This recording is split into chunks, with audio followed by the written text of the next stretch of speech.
آپ کی کتاب میں خلائی سائنس کے ذیل میں جو دیا گیا، کیا آپ جانتے ہیں عالمی خلائی ہفتہ ہر سال 4 سے 10 اکتوبر تک اس واقعے کی یاد میں منایا جاتا ہے جب 1957 میں اس دن زمین سے پہلا خلائی سیارہ خلا میں چھوڑا گیا۔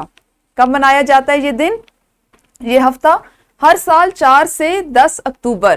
اور کیوں منایا جاتا ہے؟ کہ اس دن زمین سے پہلا خلائی سیارہ خلا میں چھوڑا گیا تھا۔ ٹھیک ہے، یہ بات یاد رکھیے، اس پہ آپ سے مختلف سوالات پوچھے جا سکتے ہیں، بلکہ آپ کسی سے بات کریں تو بھی آپ بتا سکتے ہیں۔ آئیے متن کی پڑھائی کرتے ہیں۔ کائنات کے رازوں پر سے پردہ اٹھانے کے لیے خلائی سائنس ایک اہم شعبہ ہے۔ دوسرے ممالک کی طرح ہمارا ملک پاکستان بھی اس شعبہ میں کسی سے کم نہیں ہے اور اب اس میدان میں اپنا لوہا منوا رہا ہے۔ پاکستان کے خلائی تحقیقاتی ادارے کا نام سپارکو ہے۔ اس ادارے کا مقصد خلائی تحقیق کرنا ہے۔ یہ ادارہ 16 ستمبر 1961 میں کراچی میں قائم کیا گیا تھا۔ سپارکو نے رہبر 1 اور رہبر 2 راکٹ کامیابی کے ساتھ خلا میں بھیجے ہیں۔ اس کامیاب تجربے نے پاکستان کو ایشیا کا تیسرا اور دنیا کا 10واں ملک بنا دیا جس کے پاس یہ ٹیکنالوجی ہے۔ رہبر 1 اور رہبر 2 سے حاصل کردہ معلومات سے بادلوں کے بننے، طوفانوں کے آنے اور موسم کے متعلق معلومات حاصل ہوتی ہیں۔ سپارکو پاکستان نے مصنوعی سیارے خلا میں بھیجنے کے معاملے میں خاصی ترقی کی ہے۔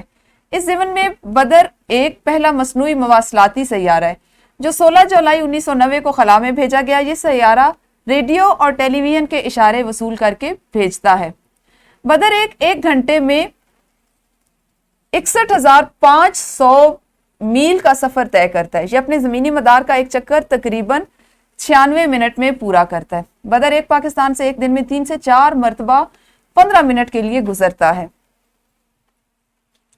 بدر 1 کے کامیاب تجربے نے پاکستان کو مسلم ممالک کا پہلا اور جنوبی ایشیا کا دوسرا کامیاب ملک قرار دیا ہے جس کا مصنوعی سیارہ خلا میں سفر کر رہا ہے۔ مزید کیا آپ جانتے ہیں کہ ذیل میں جولائی 2018 میں پاکستان کا پہلا ریموٹ سینسنگ سیٹلائٹ PRSS-1 تیار ہوا اور اسے چینی خلائی ایجنسی کی مدد سے خلا میں بھیجا گیا۔ یعنی پاکستان نے تیار کیا، پاکستانی ہے، لیکن اس کو چین کی مدد سے چونکہ تیار کیا تو ان کی مدد سے خلا میں بھیجا گیا۔ سبق کا وہ متن جو ہم نے آج پڑھا ہے، اگر آپ سوچیں تو اس میں کس قدر معلومات آپ کو فراہم کی گئی ہیں کہ ہمارے پاس جو ہم نے اپنے خلائی یا مصنوعی سیارے بنا رکھے ہیں جن کو ہم خلا میں بھیجتے ہیں، ان سے ہم کیا کیا فائدہ لے رہے ہیں، کس کس مقصد کے لیے ہم ان کو استعمال کرتے ہیں، ہمیں ان سے کون سی معلومات حاصل ہوتی ہیں۔ یہ اور اسی طرح کی دیگر چیزیں آپ انٹرنیٹ کی مدد سے، گوگل کی مدد سے تلاش کر کے پڑھا کریں، سیکھا کریں۔ جلدی سے ایک انفرادی سرگرمی کیجیے۔ انفرادی سرگرمی میں آپ نے جملے بنانے ہیں، مقصد، اہمیت، تبدیلی اور مصنوعی کے۔ ہر بچہ ان الفاظ کے جملے اپنی کاپی پر بنائے۔ اس سرگرمی کو کرنے کے لیے آپ 3 سے 5 منٹ لیجیے اور اس کے بعد ہم اپنا اگلا کام کریں گے۔ جی یقیناً انفرادی سرگرمی آپ کی مکمل ہو چکی ہوگی۔ ہم کرتے ہیں گروہی سرگرمی پہ بات۔ خلائی مصنوعی سیارے کا آپ نے ایک ماڈل بنانا ہے۔ کوشش کیجئے کہ گروہ کی صورت میں تقسیم ہو اور ابھی جماعت میں بنائیں، کیونکہ آپ کی کتاب میں سیاروں کے ماڈلز بنے ہوئے ہیں۔ اگر ایسا ممکن نہیں تو آپ کی معلمہ آپ کو 2 گروہوں میں تقسیم کر کے آپ کو یہی کام گھر کے کام کے لیے تفویض کر دیں گی۔ آپ اس کو اسکول میں کسی گھر سے چیزیں جمع کر لائیں اور اپنے اردو کے پیریڈ میں کسی ایک دن جس کو آپ مخصوص کر لیں اس میں یہ ماڈل بنا سکتے ہیں۔ تو ویڈیو روکیے اور اس پر کام کیجئے، جیسے آپ کی معلمہ ہدایات دیتی ہیں ان پہ عمل کیجئے اور اس کے بعد ہم اپنا اگلا کام کریں گے۔ جی یقیناً آپ لوگوں نے گروہی سرگرمی کے بارے میں کوئی لائحہ عمل طے کر لیا ہوگا۔ اب ہم دیکھیں گے مشق میں۔ آپ کے سب سے پہلا سوال ہے کہ سبق کے بعض حصے، جیسے ہم نے متن کا ایک حصہ پڑھا، اس کو آپ نے باری باری پڑھنا ہے اور اس میں ذیل میں دیے گئے جو سوالات ہیں وہ زبانی بتانے ہیں۔ سوالات ہیں آپ کے پاس، سپارکو کون سے ملک کا ادارہ ہے جس کا آپ نے ابھی جواب دینا ہے۔ سپارکو کا ہیڈ کوارٹر کون سے شہر میں واقع ہے؟ پاکستان کے پہلے مواصلاتی سیارے کا نام کیا ہے اور سپارکو کا مقصد کیا ہے؟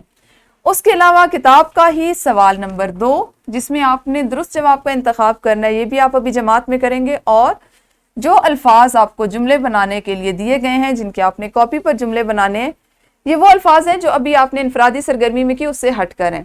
ان کے آپ جملے بنائیں گے، یعنی جملہ سازی کریں گے، اور پھر آپ کے لیے ایک ورک شیٹ بنائی گئی ہے جس کا پرنٹ آؤٹ آپ کی معلمہ آپ کو دیں گی اور آپ اس کو گھر سے کر لائیں گے۔ اس میں بھی آپ کو الفاظ کو جملوں میں استعمال کرنا سکھایا گیا۔ مزید گھر کے کام میں آپ نے نظام شمسی کا نمونہ تیار کر کے لانا ہے۔ اس نظام شمسی کا نمونہ جو ہے اس کو آپ اپنی اردو کی کاپی پر بنا سکتے ہیں، اور اس کے لیے آپ مدد انٹرنیٹ سے، گوگل سے بھی لے سکتے ہیں۔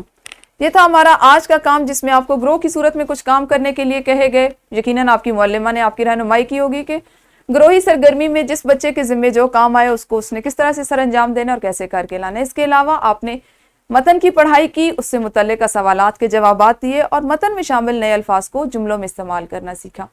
اسی سبق کے اگلے حصے کے ساتھ کل پھر ملیں گے، تب تک اپنا خیال رکھیے۔ اللہ حافظ، شکریہ۔